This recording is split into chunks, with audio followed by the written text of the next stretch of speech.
Oi, voltei. O vídeo de hoje eu vim contar pra vocês 3 dicas de coisas que você pode fazer para evitar erros durante essa vida acadêmica enorme e tão cheia de altos e baixos. Quando a gente sai do ensino médio e vai para a graduação, tem alguns modelinhos, algumas questões bem pequenas ou talvez podem se tornar grandes questões que nem sempre são explicadas pra gente, a gente acaba tendo que aprender tudo na prática. Então eu trouxe 3 dicas que podem te ajudar a evitar possíveis erros nessa sua trajetória acadêmica. Então vamos lá. Primeira coisa, perguntas em palestras ou eventos que envolvam uma grande quantidade de pessoas, uma pessoa ali palestrando, alguém fazendo uma exposição de algum assunto, enfim, que seja. Mas quando você vai se posicionar, fazer uma pergunta, é importante que a gente siga alguns passinhos para que tudo fique muito claro e muito tranquilo e que essa pergunta não se torne um problema. Então vamos lá. Primeira coisa, fale o seu nome. Eu costumava falar também a universidade onde eu estava estudando e o semestre. Parece muita besteira falar o semestre, pra quê? Mas as pessoas precisam se situar, precisam conhecer um pouco mais de você, mesmo que seja numa simples pergunta. Além da identificação de falar o seu nome, universidade, enfim, acho super importante você fazer uma pergunta clara, direta, objetiva, que seja de fácil entendimento tanto das pessoas ao seu redor, tanto do próprio palestrante ou da pessoa que está fazendo a exposição. Isso é interessante para que a resposta seja direta também. Às vezes a gente fica rodeando e no final das contas nem a gente entende mesmo o que a gente falou. Então seja direto, seja objetivo. Uma das coisas que pode ajudar nesse processo é você escrever a sua pergunta antes, tanto num papel ou no bloco de notas do celular, que seja. Isso te ajuda a você não perder o foco da pergunta. Outra dica, ainda em relação a perguntas em palestras, se você quiser acrescentar na sua pergunta alguma afirmação, algum dado histórico, algum dado econômico, que seja, faça uma boa pesquisa antes. Eu já fui em palestras em que a pessoa levantou, falou, se identificou, fez a pergunta e falou um dado que já era muito antigo e que não condizia mais com a realidade e acabou deixando até a pergunta da própria pessoa meio sem sentido, porque o dado já não era mais válido. Mas lembre, sempre pesquise antes de incluir qualquer afirmação na sua pergunta.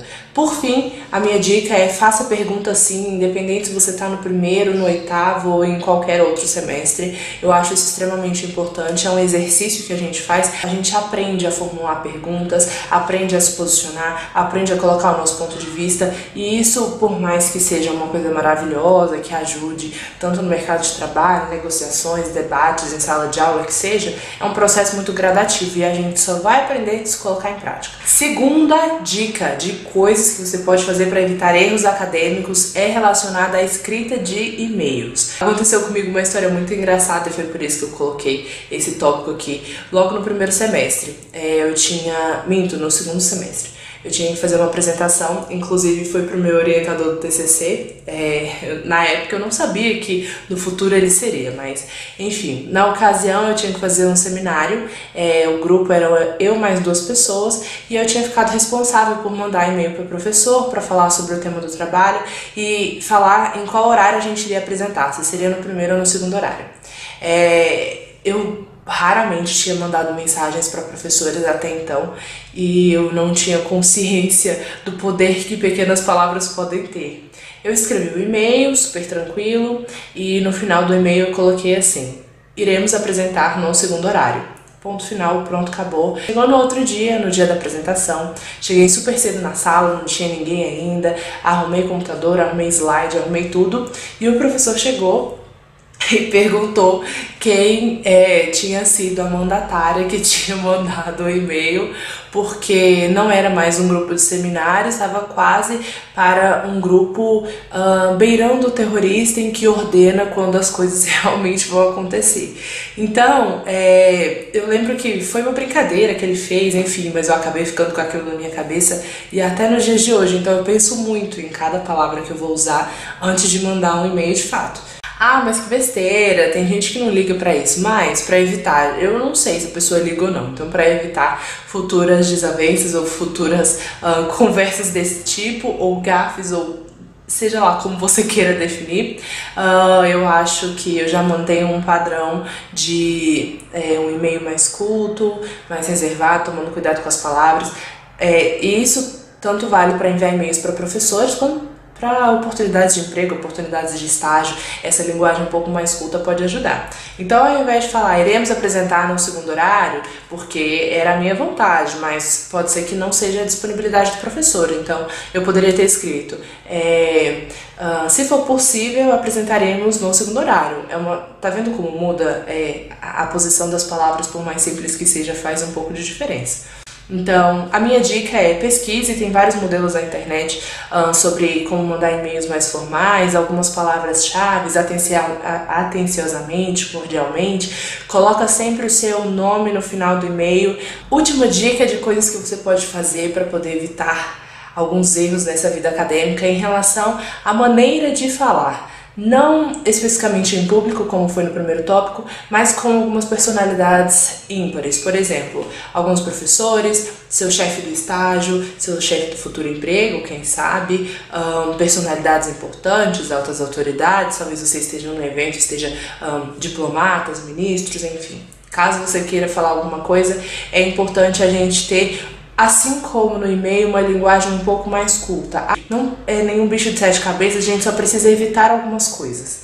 Evitar gírias, falar pausadamente para que a pessoa entenda o que você está falando e manter a respiração tranquila. Se você estiver muito nervosa, respira fundo 3 vezes e manter a respiração tranquila para que você fique tranquilo na hora de falar. Quando a gente fica muito nervoso, pode ser que aconteça de ou você ter um branco, a gente fica gaguejando, a gente esquece o que ia falar, e isso é super normal, mas a gente vai aprendendo a controlar isso com o tempo. E eu me lembro muito hoje da minha primeira entrevista de estágio. Já contei pra vocês algumas das minhas experiências dessas entrevistas por aqui, mas eu suava horrores. Eu tava de blazer, não dava pra ver, mas quando eu saí de lá, meu Deus, gente, vocês não estão entendendo. E foi uma entrevista em inglês, mas eu acho que essa situação acaba se encaixando, seja em inglês ou português. Eu tava super nervosa, tinha esquecido como se falava tudo, eu ficava repetindo sempre a mesma frase, e isso aconteceu porque eu estava nervosa.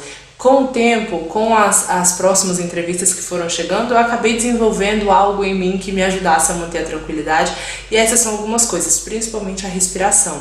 E manter a cabeça firme no que eu tô pensando, não no fato de eu estar nervosa, eu vou conseguir ou não vou conseguir, tudo isso só atrapalha. Então, mantenha a respiração, mantenha-se firme, que a gente acaba conseguindo controlar o nosso corpo, e por mais que você esteja extremamente ansiosa aqui dentro, você transparece calma, seriedade, e esse mesmo posicionamento, essa mesma política acaba se direcionando também sendo muito aplicável nos debates, tanto em sala de aula como em outras plataformas, simulações, que seja.